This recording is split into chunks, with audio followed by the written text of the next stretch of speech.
I'll go ahead and get going. And we have people streaming in, so give them just a few minutes because I see people's audio connecting, and then I'll go ahead and get started. And in the final recording, we'll cut this like 5 seconds of me jabbering off, obviously, because who wants to listen to that? My mother and my partner don't want to listen to it. Why would anyone else? Okay, so we're gonna go ahead and get started. Yeah, it looks like it's about the right time, so we'll go ahead and get started. Welcome. My name is Katie Kalaitis. I'm the Director of Research and Content at the National Hellenic Museum. And this is a special edition of NHM Discussions. NHM Discussions is our online lecture series. I often talk about it to people as a live podcast where we discuss various elements of Greek history, art, and culture. And when I started this series back in the days of COVID, one of the things I wanted to do was provide a forum where we could talk about the more complex and difficult elements of Greek history. And this is certainly one of those opportunities. So we're together tonight because today is the anniversary of the Distomo Massacre, which was a massacre that occurred during the Nazi occupation of Greece during World War II, just days after the Allies landed on the beaches in Normandy. Exactly. And we have a really special opportunity today to talk to people whose own stories intersect with this tragedy. So there will be much less of me tonight than usual. So the rejoicing in the land can begin. But this is a really special opportunity to hear voices that are connected to history. We talk a lot about our oral history collection at the National Hellenic Museum, for example. But there is the reality that the history we can touch is confined within a human lifetime. And so it's always a special opportunity to be able to do that and to access history in that immediate way. Before we begin, however, it is, as always, my pleasure to introduce my friend, my colleague, the person I probably text too much during the day, the Chief Development Officer at the National Hellenic Museum, Janet Kashuba. Janet? Thank you, Katie. You're always too kind. We're just thrilled that all of you are here tonight, and we're thrilled to have you both as panelists here. This is just thrilling, and it's sombering, of course, but we're just so glad that you're both sharing this story with our audience. And what makes things like this possible is we have a grant from the Hellenic Foundation, which supports Greek Orthodox communities and other Greek communities in Chicago through resources and through they do a lot of promotions for us, and we're thankful to them and we want to recognize them for helping to make this possible. They made it all come together for a whole year of NHM discussions, which we'll be glad to share more about what's coming up with all of you. We know you'll enjoy this evening, and this is our opportunity, as Katie said, to share our mission and to preserve Greek heritage, share art and culture, and these wonderful Greek American stories. So thank you all for being here. We're just so delighted to have you with us. And I will turn off my camera so that you don't have to see another face here, but we just wanted to say thanks for the support. Thank you very much as well. But it's a nice face. Thank you. Likewise. She has the good background too. So thank you all for coming. I'm looking at the numbers that we're getting in, and they're pretty significant. So we appreciate you all being here. I recognize that this is an event that many people may not be familiar with. So I'm going to start with a very, very brief overview. And as promised, there is not going to be a lot of me tonight. But this will give you sort of an introduction. So one of the things as we celebrate Ohi Day every year, one of the places that the things that we tend to forget is that the ultimate outcome was the successful conquest and occupation of Greece. And from 1941 through the end of the war, Greece is occupied. Greece had one of the most active resistance movements in Europe, and both of those facts are incredibly important as we talk about the events at Distomo. So Greece is occupied, and Greece has this very active resistance movement. And oftentimes when we tell the history of World War II, it would seem as though everyone was in the resistance. And the numbers simply do not bear that out. But there is very good evidence that more of Greece was actively involved in these resistance movements than in other parts of Europe. Maybe the most comparable place would be in places like the Netherlands.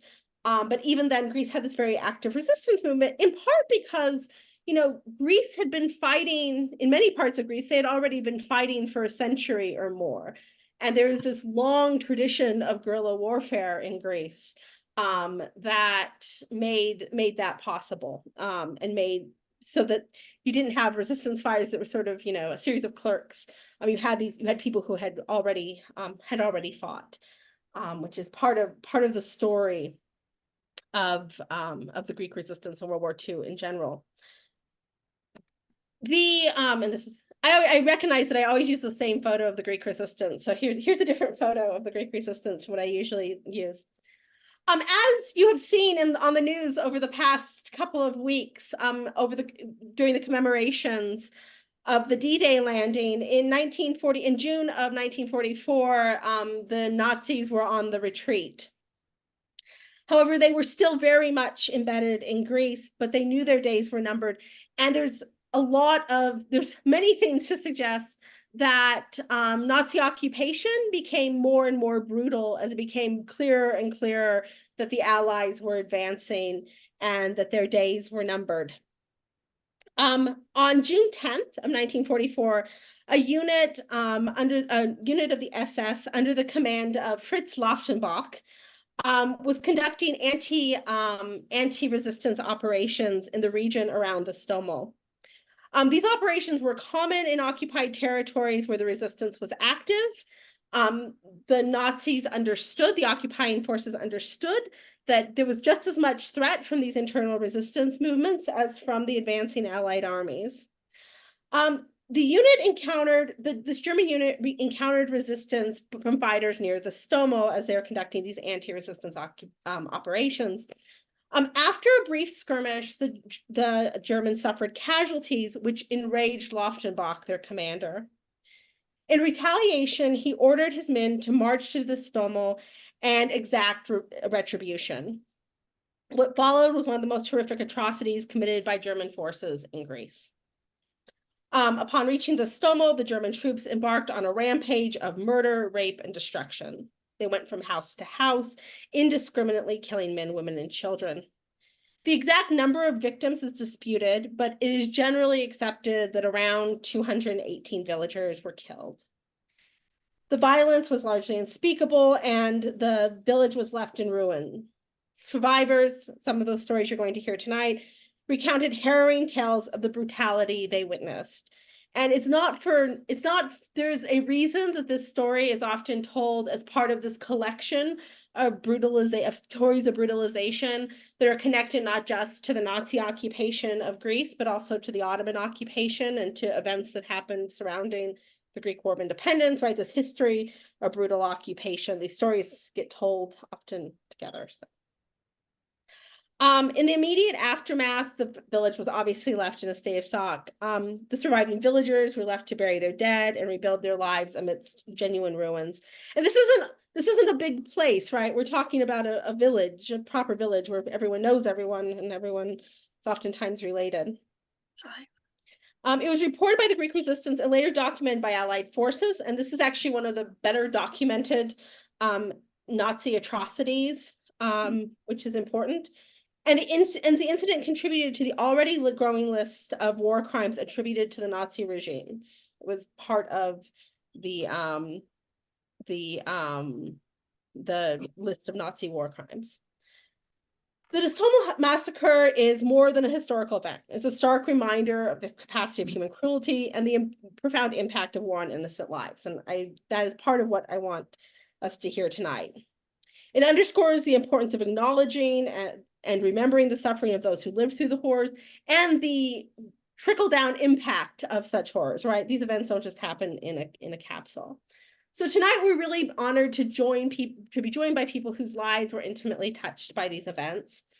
And I thought I would begin with Mr. Lucas, who is a survivor of the massacre and has done a lot of work to commemorate and remember the massacre, to share his story and the story of his family and village. He is also, I have to share, I grew up in Denver, where he is a central figure of my childhood imagination.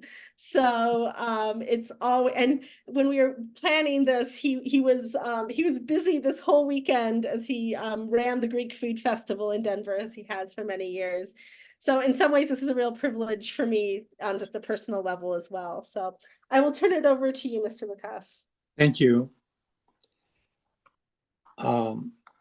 Well, I'm, of course, 82 years old. So at the time of the massacre, I was 2 years old. So I don't remember absolutely anything of that date. All is what I heard from my sisters and my brother and other siblings from Distomo. My memory basically starts about when I was 5 years old, when usually they exhumed the bodies from the dead in many villages in Distomo, Arachova, all over, in order to recycle the tombs again. And at that time, my mother's sister, she was cleaning the bones with wine and water and so forth. And she picked up the skull of my mother. And she says, "Kiss your mother. This is your mother. Kiss her." And she did the same thing with the skull of my father. So that's where I start remembering things from that massacre. Beyond that is from what I gather from all my relatives, sisters, and so forth. A little bit on our side. What happened the 9th was Friday, June 9th. My parents went to Levadia with a carro, as we call it, a chariot, to the cart, actually, to do some shopping in Levadia. So next day they found out, or they heard about, that the Germans are massacred the town. So they decided to come back to be with the kids, us, the 4 of us. So meanwhile, the Germans, by the evening, they finished the massacre in Distomo, and in the way back to Levadia, in the crossroads between Distomo and Arachova, they call it Steni, and they found my parents and another couple riding together, and they shot him dead at that point. And they even shot the mule carrying the cart. And the mule, of course, dumped them into the creek there. And then the mule started coming, he came up loose and was coming all over going to our places of Abella, Puiham, farms and so forth, in different locations, and finally came and died in front of our house in Distomo. Now, the same day, what happened, after we heard that the Germans start killing everybody and so forth, let me back up a little bit. When the Germans coming through Distomo, and in the way to Stiri and Osios Lukas, and possibly to Kyriaki, which is farther back, up the hill, and they got ambushed by the resistance, and they killed, I think, about 40 Germans, and they had a fight lasted quite a few hours from what I know. So the Germans came back, and the leader of the German Falaga, he was wounded, and they brought him before he died to Distomo, and an older lady went and fixed him up with his wounds and so forth, and gave him water to drink and so forth. And before he died, he gave an order to kill alles kaputt, to kill everybody in Distomo, total destruction, and he died, except that lady who gave him water and fixed his wounds. Well, from that time on, it started the killings, the burning of the houses. Our house was very close to Platea, the first Platea where the Germans were doing the most of the killings, just about 1 block distance, basically. And my sister, the older one, she was 18 at the time. She gathered all of us and we went to the neighborhood semi-basement and we locked ourselves up. We were about 14 kids. My sister, the older sister, was 18 at the time. The other one was 15 and my brother 11.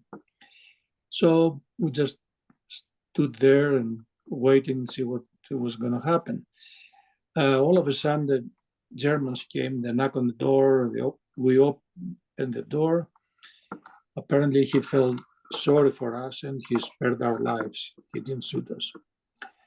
Then he made notions that to close the doors so we can stay there and be quiet. After a while, another 2 or 3 Germans came and they did the same thing. They opened the door, felt sorry for us. They didn't kill us, of course, I'm here. And they left, so we survived. After the shooting, my sister, she was very brave, the older one, and she got outside to see what's going on. So she came to outside to see all kinds of dead people, bodies all over the place, kids, older folks. And in one house, the Germans, they were actually killing her family. A little girl was on the window and my sister was asking her to jump down so she can survive. And in the rest of the rooms, they were killing her parents and siblings. So finally, he convinced her to jump down and my sister grabbed her. That girl, I think, was about 10 years at the time. And from what we know today, until she died, that girl, older woman, of course, a few years back, she was praying twice a day for my sister who saved her life. It was very touching situation, of course.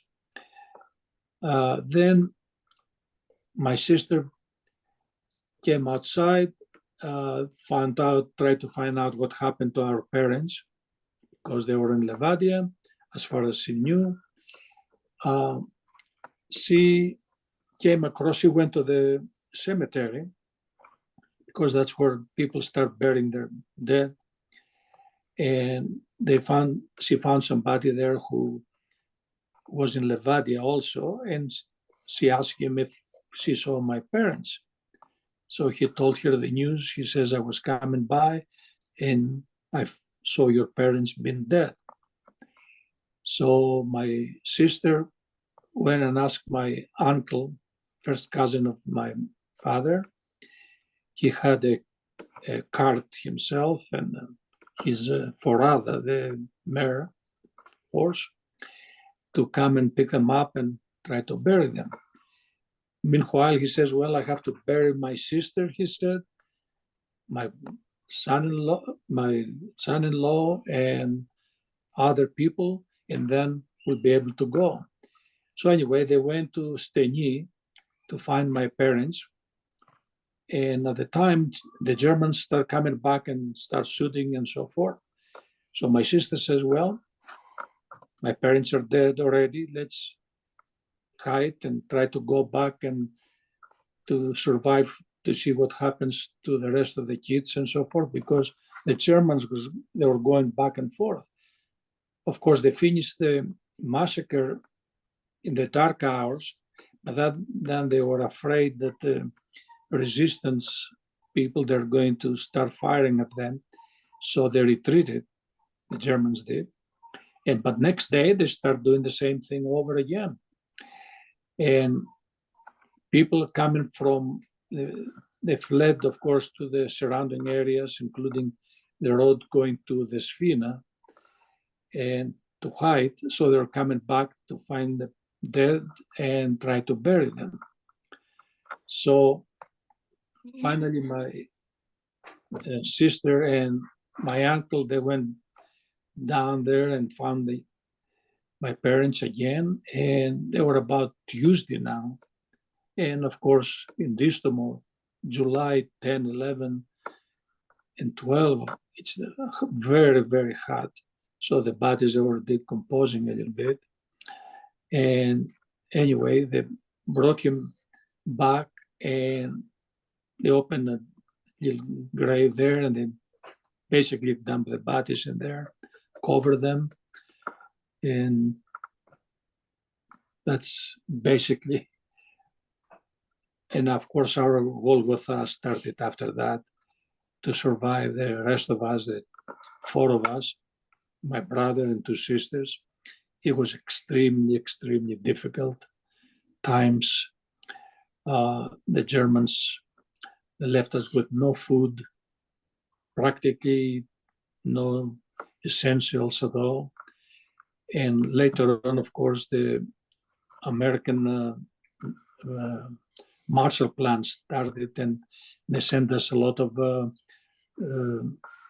clothing and food. You remember the yellow cheese, the American yellow cheese, and the powdered milk, and some maroon oil in order to survive.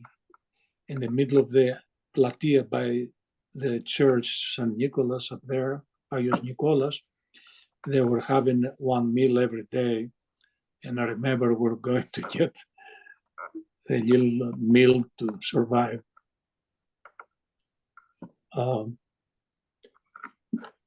In essence, that's what our life was all about. That's amazing. Thank you so much for sharing your story with us. And I know people will have questions. I'm already seeing some. But I will first, we'll go to Georgia Mitchell, whose father was from Distomo and who had come to the United States by the time of the massacre. And part of what we try to explore at the National Hellenic Museum is, what does it mean to be a Greek American as history happens in Greece? And so I think that's an interesting idea about diaspora, and certainly something we always explore. Mrs. Mitchell is also, full disclosure, a founder and board member of the National Hellenic Museum, and so a very important part of our story as well. But we were very honored she agreed to come and share her father's story and the story of her family today. So, Mrs. Mitchell. Just thank you so much, Katie. And tragically, the story of what Greece has done, not only during the War for Liberation, during the Second World War, it's just unbelievable, unbelievable. And I hear the stories, and they were out there somewhere. There was no reality. My father came in the turn of the last century, like every immigrant story, to better his life, to help his sisters to get married, because without a dowry, there was no chance. I don't know his early struggles. You know, when you're young, you don't give too much attention. But as I started getting older and realizing bit by bit what he went through and all the other immigrants coming in through Ellis Island, no food, a few drachmas in his hand. And he was sent to lay railroad tracks in the Dakotas. Now, I know he went back to Greece to fight against fascism in Bulgaria.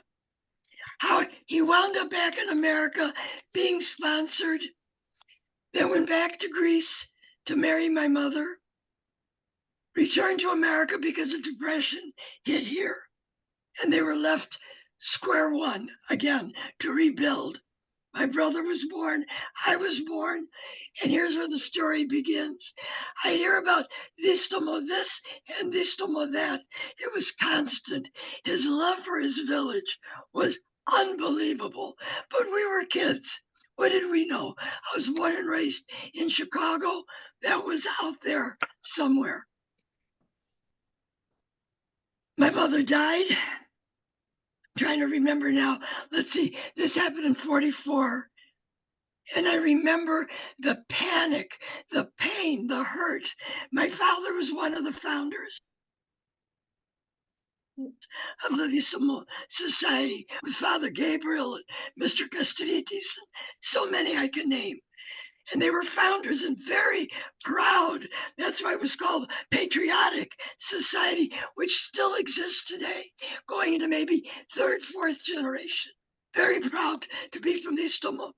Okay, it was still out there for me. Now, I was about 12 years old. My dad had a grocery store, and word got to them that there was a massacre, and they destroyed Distomo, and they burned it to the ground. Now the people from Distomo panicked. We didn't have the communication of today. There wasn't, you could find out anything in a minute. I think it was the Red Cross that finally let them know what happened in Distomo, the horror of what happened. My father somehow got trunks and put them in the back room of his grocery store and appealed to his customers to bring clothes and anything they could that was non-perishable. Mr. Castritis had a travel agency, and he was able to get those items to the people to clothe them and to help them as much as they could. I remember the tears and the horror because no one knew who of their family had been massacred, who had been killed. So that was a basic knowledge. Now, as I got older, of course, I had that love for Distomo just from my father's telling me the stories.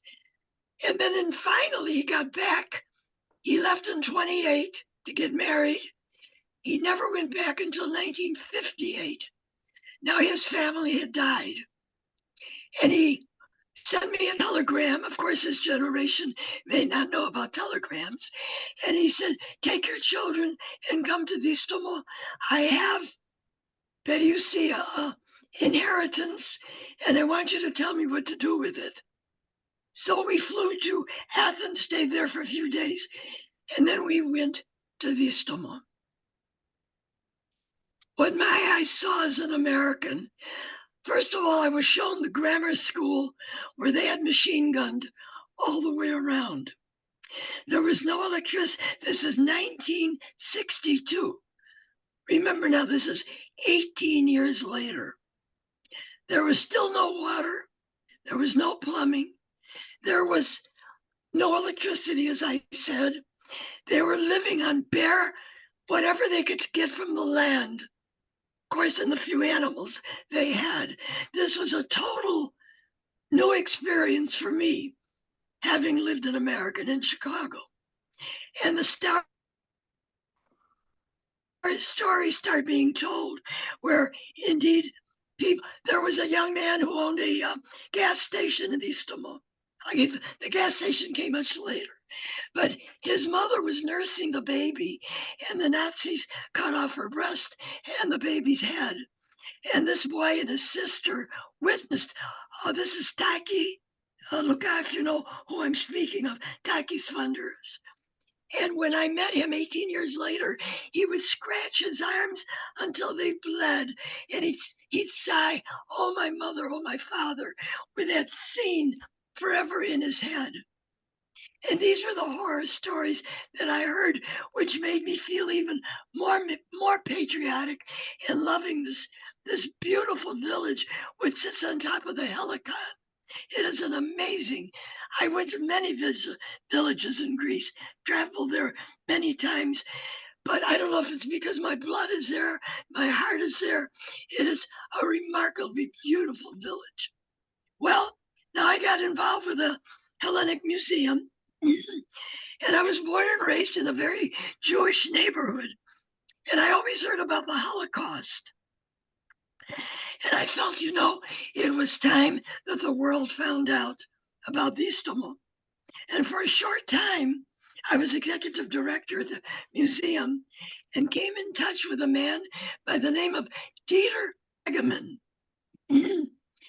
And he had gone to Distomo for humanitarian reasons more recently. And when he heard the horror stories of what his people did to our people, he swore that he would work for Distomo on humanitarian purposes, so this would never happen again. And the Hellenic Museum invited him. We had probably one of the largest audiences we ever had. And he gave his views from the German point of view. And I should not keep saying German. I should say the Nazis, because we can't lump them all together. The case is still, they were seeking reparations at The Hague. And I'm not sure whatever happened to that case, but those who survived are still traumatized. Very few that I know of. I'm probably I shan't say survivor because I'm an American Greek. The last survivor that I talked to was Mr. Spiedelstafas. And he witnessed it, but he never talked about it. And one day we were sitting in a restaurant, and I said, Spiro, you're the last survivor. You have to tell us your experience. He says, I can't talk about it. And finally started to cry. And he ceased talking. He just could not go on the horrors that his eyes had seen. Do we learn about man's humanity to man or inhumanity? I don't know. But that's what I remember of the whole situation. And I marvel that our children and our children's children are still faithful patriots. And many of them go back to Greece. These young kids will go back to Greece and sit under the oak tree that Luca referred to, the platano. And they will all meet there in the summertime in loyalty and love and faith of their village. I guess that's all I can add. Well, thank you both so much. We actually have Well, here. I really appreciate both of you being willing to do that. Being willing to speak, to talk about this. And we have questions coming in, as they say. The first question actually, oh, that's an interesting question. And please feel free not to answer, Mr. Lefas. Do you ever think about that young German soldier who came in to the place your family was hiding and chose to let you live?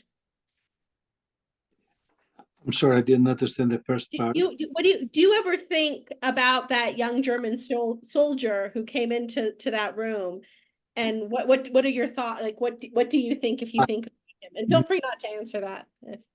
Well, I'll answer it. It's been coming to my mind many times, countless times, because if it was not from him, then I wouldn't be here today. And the rest of the kids, the 14 of us in that basement. For a while, they thought the word was going around that that guy, maybe he was Austrian origin. Lately, I found out, or again, not for sure, that he was in truth Germany, and he spared our lives.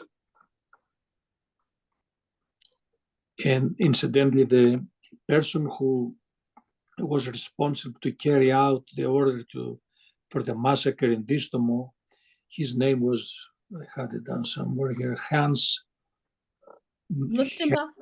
Pencil, yeah.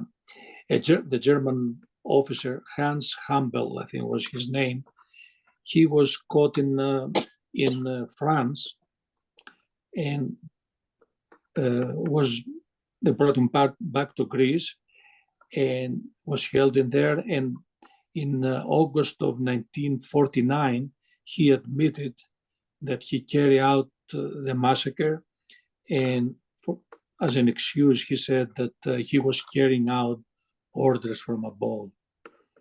And then the Germany, at that time, they requested him back because he was wanted for other crimes or something, and then we lost track from him. And probably he didn't pay for his crimes. Terrific. We have a question here. I'll just really quickly answer this. Yeah, Chios was occupied. Carol, the whole of Greece, including the Aegean Islands, were occupied. Very famously, Crete was the last island to fall, but Yes. Shout out to the Cretans real fast.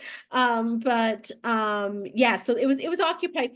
I think that's this woman saying that her yeah, and I said that I think it was very common for people not to talk about their experiences during the war, particularly because immediately following the war, the Civil War began. Yes. And as Mrs. Mitchell and I had a conversation this morning, and I think we both agreed that Greece had a pretty rough 20th century to speak of. So we actually, someone named Persephone has written in. This is not a question, but she wants to thank you for sharing your stories.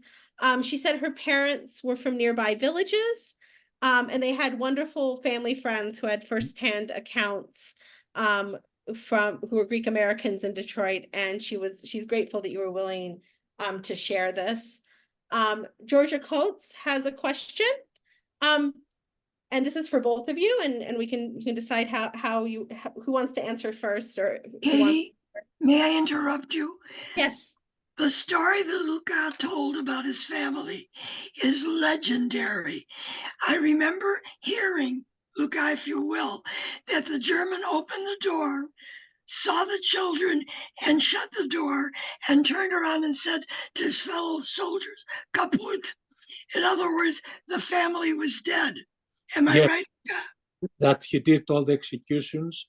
He put a red paper, because the Germans, they were very systematically how to destroy and kill people and so forth. So others wouldn't come to waste their time. So they put a red paper, apparently, that everything is done there. They carry out the execution. And it was, I think, a goat and a dog, and they shot it to show that everything took place according to the.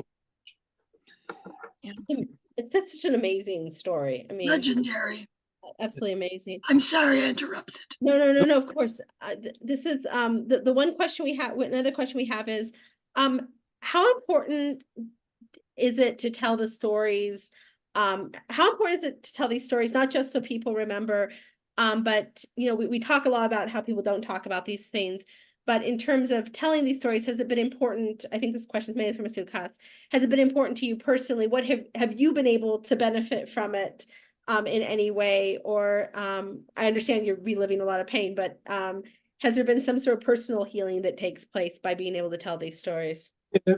In essence, yes, there is some healing going on with answering those questions and remembering the story and telling the story, but also is to spread the word that things happened and history repeats itself.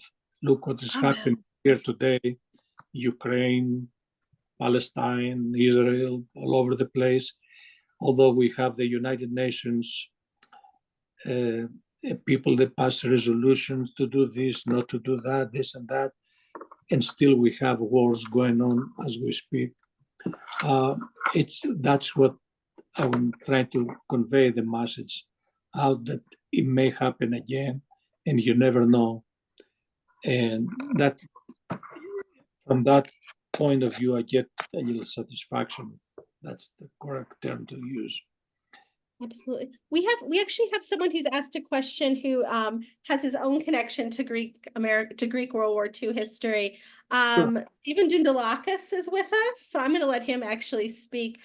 His father and uncle were some of the founders of the OSS, which of course they were fighters in the Greek resistance.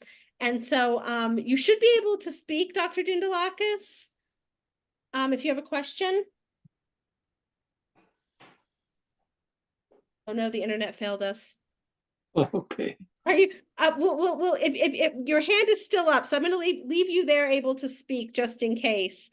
Can you hear me now? More questions. I'm sorry. Oh, so it looks like he has asked his question. So his question is, has a speaker written his account in a memoir or a book? We do have an account actually that Mr. Lucas has written, and he's generously offered to allow us to share that in the follow-up email to this talk. So you will have a link to an account he's written. Is there any place else we can, any other memoirs you'd like to refer us to, either of you? No. I'm sorry, you directing this to me? Yes, yes.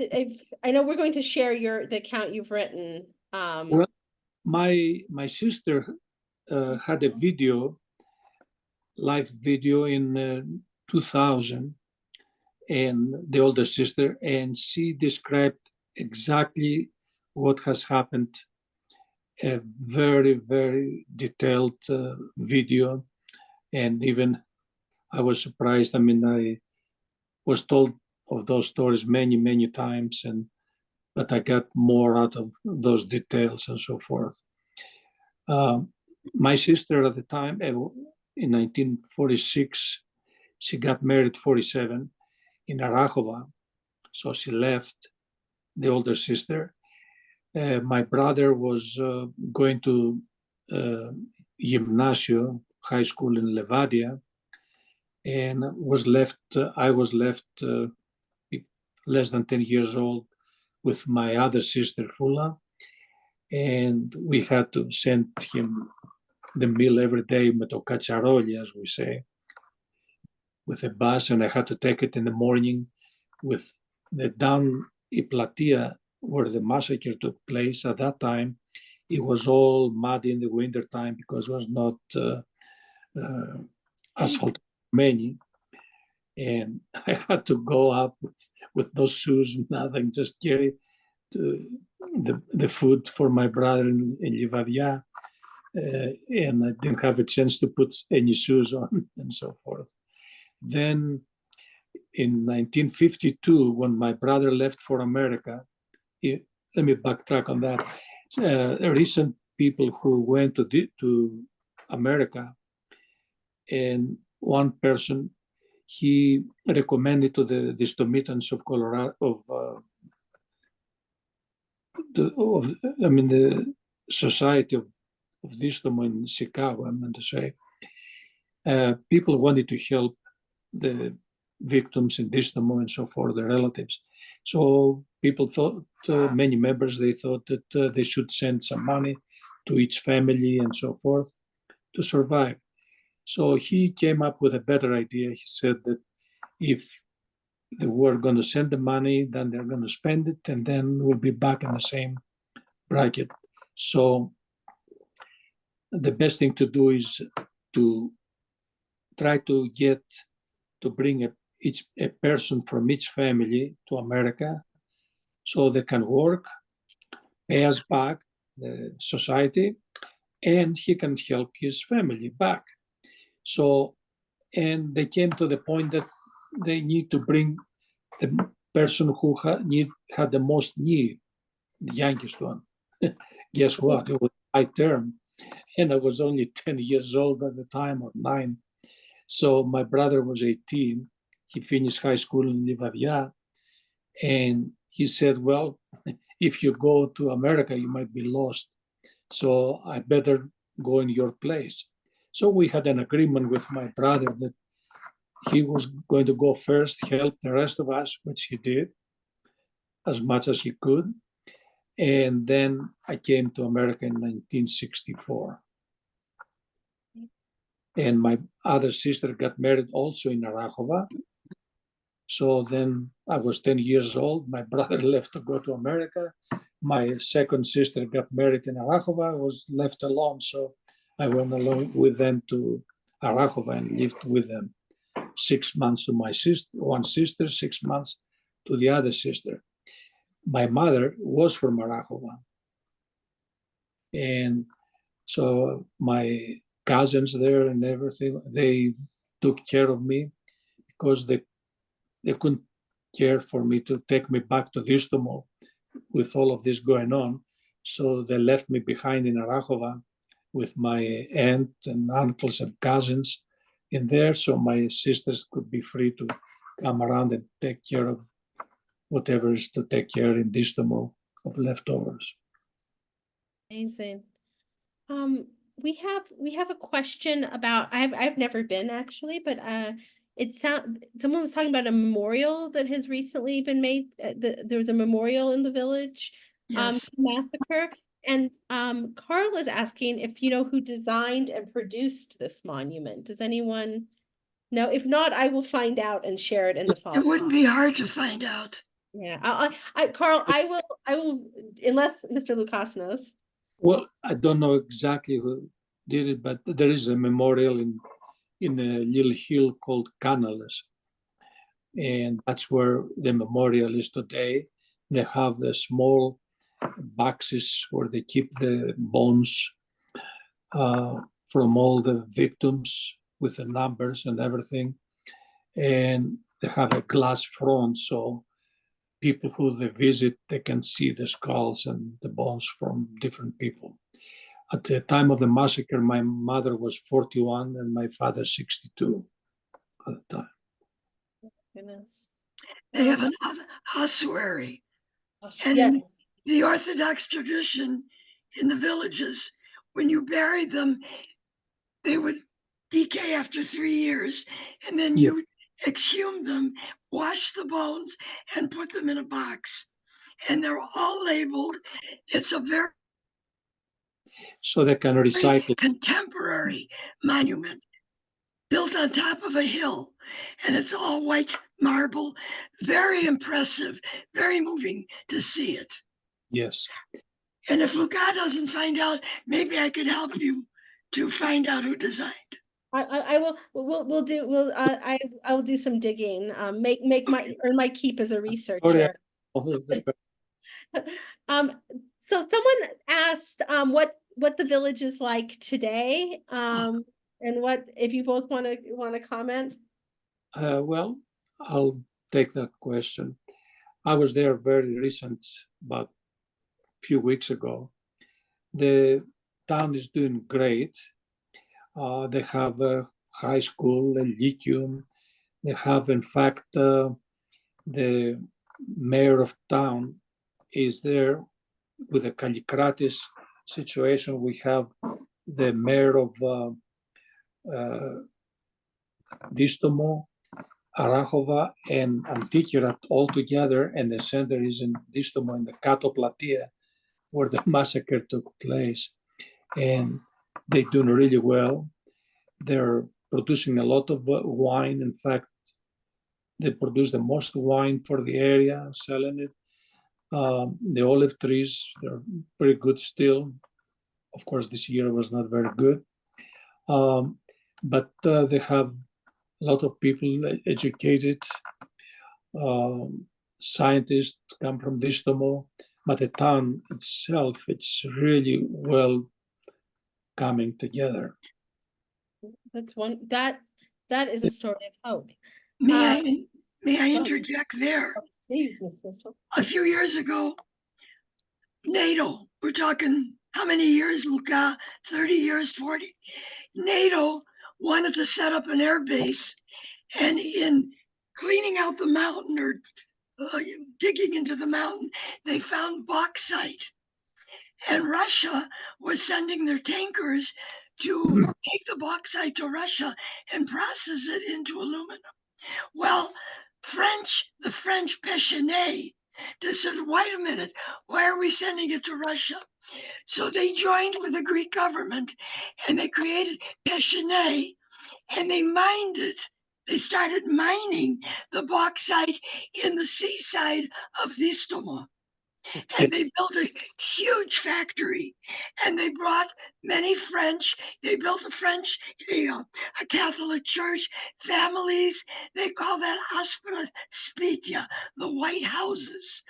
And it created another town which fed, of course, the workers came from Distomo, from Stiri, Yes, and from Kiriaki, and started now from where, Luca? Now it got a second wind. The village, to give you an idea, last time I was there, has 8 restaurants, pizza parlor. It has a couple of hotels. When Lucas says platia, that means a village square. And there's a upper village square and a lower village square. It is a really happening town. It's not a dead town like my husband's outside of Tripoli. This is a happening town. You have to go down the mountain to get to the sea, which is beautiful. I am partial, but there you have it. So there was industry. There was industry that brought work and recovery. Yes, sorry to interrupt you, but if you visit Distomo today, it's hard to tell that the massacre took place there. Everything is renovated, fixed up, new houses, and so forth. The kids all over the place, students, frodisteria, bookstores, all kinds of everything. Bars, discos. Yes. I think that's the real proof that the Nazi massacre was not successful. I want to thank you both so very much for doing this. This is such a pleasure, and like I said at the beginning of the program, it's important to hear stories. I know that. I mean, I started my life as an educator and still am. And oftentimes it feels like history is something that happens on the pages of a book. And I think it's so important to hear the stories of people who lived it and lived in the aftermath of history as well.